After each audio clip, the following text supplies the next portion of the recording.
Hey guys, what's up? So this vlog's gonna be a little bit fuzzy because I'm in the darkness and it's dark out and we are going to Walfarts to get some of the groceries, and I wanted to talk to you guys about the new Lego Marvel sets pictures because I'm not gonna be doing an analysis on them, and it goes with good reason because me personally, these sets are disappointing. Because, I mean, for people like you guys who are really huge fans of the video game Lego Marvel Superheroes and who are huge fans of the comic books, these sets are absolutely fantastic for you guys. But I feel like the Lego Group promoting the movie releases by Marvel is better because the movie releases are the biggest form of marketing for Marvel and for the Lego Group when it comes to superheroes, in my opinion. So statistically, I'm not sure if that's correct, but I think it's probably the best way to go because the movies are super awesome. You guys all know that. So I myself was hoping to see Winter Soldier sets and the Amazing Spider-Man 2 sets, and we're kind of getting an Amazing Spider-Man 2 set, but for the most part, this entire lineup for Lego Marvel coming out in March of next year is completely designed for promotional, it's just completely designed to promote their game, Lego Marvel Superheroes, which released obviously this year in October. And I mean, in this set, we've got like, two new big figures. We've got the Hulk, who now has purple pants. We've got a new Green Goblin. We got Power Man, a new Captain America, Red Skull. Red Skull I'm okay with getting. Some crappy Hydra Soldier, which is crappy in my opinion because it's green and just unrealistic looking. But obviously that's what they look like in the comics. But and then we've got one of these sets has Electro in it, and Electro actually has his movie appearance from The Amazing Spider-Man 2. And I mean, it looks good. We can't really see it that well. But then we've got like MODOK included with these sets. We've got, I mean, Spider-Man, the vehicles that are going to be part of these sets are pretty good. They're pretty good. But I mean, personally, I think we really should have been able to receive at least 2 sets from the movies. Maybe one Winter Soldier set and one Amazing Spider-Man 2 set would have been fine. But I mean, just a screen-accurate Electro doesn't do it. And the Amazing Spider-Man 2 trailer came out, by the way, recently, as you all know, and that was super awesome. I cannot wait to see how the Amazing Spider-Man universe expands with this next movie, especially with all the villains that are being implemented, not to mention all the villains that were hinted at, Dr. Octopus, Vulture in this trailer. The trailer was super awesome, and I hope you saw it. It was fantastic. But I mean, I'm looking at these sets right now, and I mean, like I said, for comic book fans and for, fans of... I'm drawing a blank now, that's great. For comic book fans and fans of the video game, it's great. It really is. But I just personally think that if they had some more movie releases for these sets, it would have been better. And then another one to look at is Falcon.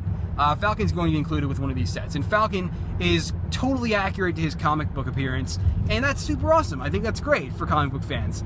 I myself don't read comics, so I can't say I'm a huge fan of his appearance in the comics.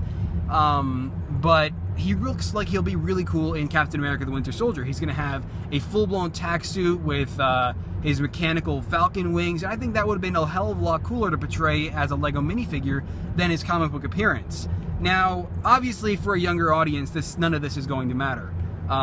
So I guess that's probably one of the main reasons the Lego Group didn't exactly consider making movie-themed sets. I'd say they did consider it with this movie-accurate Electro, but for the most part, I just really would have preferred to get, sets based on the movies. Regardless, these sets are still pretty cool. I mean, there are some pluses to these. We have the new Electro, some really nicely designed vehicles.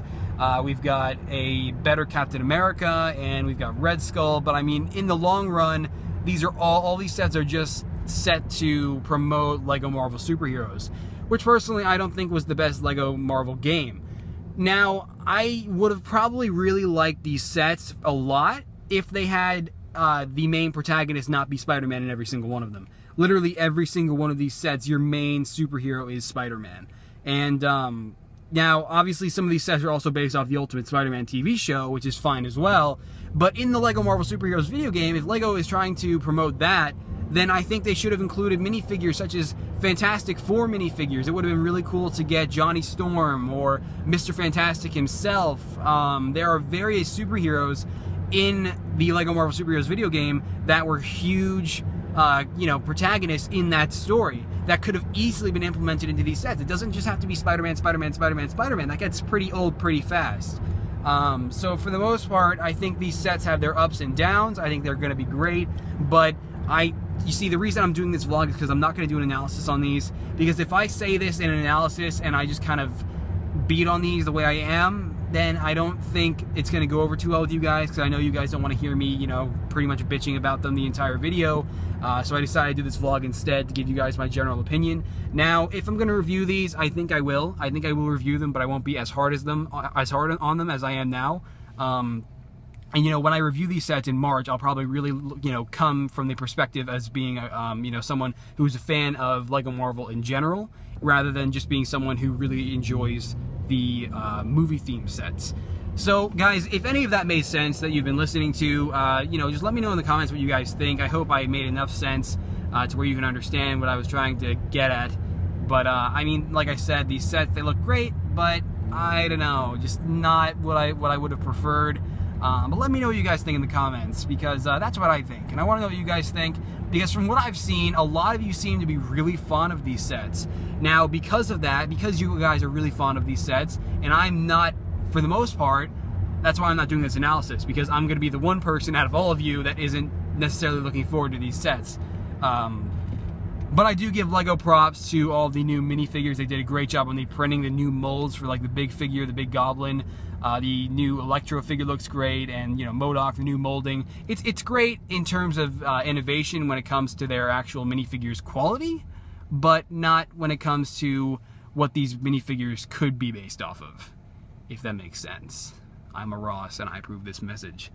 So, yeah.